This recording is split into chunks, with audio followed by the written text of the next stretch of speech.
محدث دہلوی نے چلائی تھی، سید احمد شہید اور حجت الاسلام کے بعد اس کی کمان سنبھالی، آج دنیا انہیں شیخ الہند کے نام سے جانتی ہے۔ والصلاة والسلام علی من لا نبی بعدہ، اما بعد۔ محترم بزرگوں اور دوستوں، میں بہت شکر گزار ہوں حضرت مولانا امجد صاحب کا کہ انہوں نے مجھے اس ناچیز کو اس لائق سمجھا کہ یہاں کچھ بولنے کا موقع دیا۔ میں آپ حضرات کے سامنے جنگ آزادی میں علماء دیوبند کا جو کردار رہا ہے اس کو کم سے کم وقت میں پیش کرنے کی کوشش کرتا ہوں۔ سامعین محترم، 1601 عیسوی سے لے کر 19ویں صدی عیسوی تک ملک ہند پر انگریزوں کا مکمل طور پر تسلط ہو چکا تھا۔ پھر اسی دوران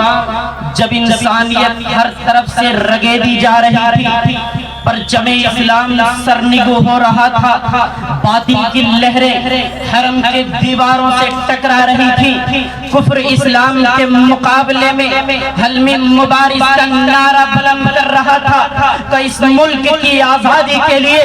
1866 عیسوی میں دارالعلوم دیوبند کی بنیاد رکھی گئی اور فضلائے دیوبند کی ایک تنظیم ثمرۃ التربیہ اور جمعیت الانصار قائم کی گئی اور انگریزوں کے خلاف جنگ کی ٹریننگ دی جانے لگی۔ سب سے پہلے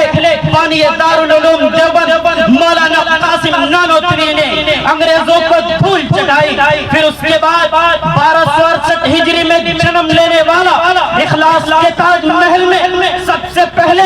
زانوِ تلمذ تہ کرنے والا فرمان خدا وجاہدوا باللہ حق جہادہ کو سامنے رکھ کر فرنگیوں کی مبارزت پر لبیک کہتے ہوئے میدان عمل میں کود پڑا اور انگریزوں کے خلاف جو انقلابی تحریک شاہ عبدالعزیز محدث دہلوی نے چلائی تھی، سید احمد شہید اور حجت الاسلام کے بعد اس کی کمان سنبھالی، آج دنیا انہیں شیخ الہند کے نام سے جانتی ہے۔ سامعین محترم، 1857 کی ناکامی کے بعد بڑے بڑے علماء و مشائخ چونکہ نا امید ہو چکے، اس لیے حضرت شیخ الہند نے استخلاص وطن کے لیے اپنے تلامذہ و متوسلین کو تیار کرنا شروع کیا اور میدان عمل میں قدم رکھنے سے پہلے ہی ان کے دلوں میں یہ بات راسخ کر دی کہ دارالعلوم فقط نحو و صرف، منطق و فلسفہ، تفسیر و حدیث اور فقہ و فتاوی کا مرکز نہیں، بلکہ یہ ادارہ باہمت اور اولو العزم افراد کی تیاری اور 1857 کی ناکامی کی تلافی اور تدارک کے لیے قائم کیا گیا ہے۔ یہی وہ مقصد تھا جس نے کبھی تو علماء دیوبند کو ثمرۃ التربیہ نامی انجمن قائم کرنے پر مجبور کیا، تو کبھی اسی سلسلۃ الذہب کو مزید مستحکم کرنے کے لیے 1909 عیسوی میں جمعیت الانصار کی بنیاد ڈالنے پر آمادہ کیا، تو کبھی انگریزی تعلیم یافتہ نوجوانوں کو قرآنی سانچے میں ڈھالنے اور درد مندان حریت کے اطمینان کے لیے نظارت المعارف القرآنیہ کے نام سے ایک عظیم تربیت گاہ کی داغ ڈالنے پر تیار کیا، جن سب کا مقصد صرف اور صرف ایسے سرگرم اور جانباز افراد تیار کرنا تھا جو انگریزی حکومت کا تختہ پلٹ سکے۔ سامعین محترم، ہندوستان میں جنگ عظیم کے چھڑ جانے کے بعد حضرت شیخ الہند نے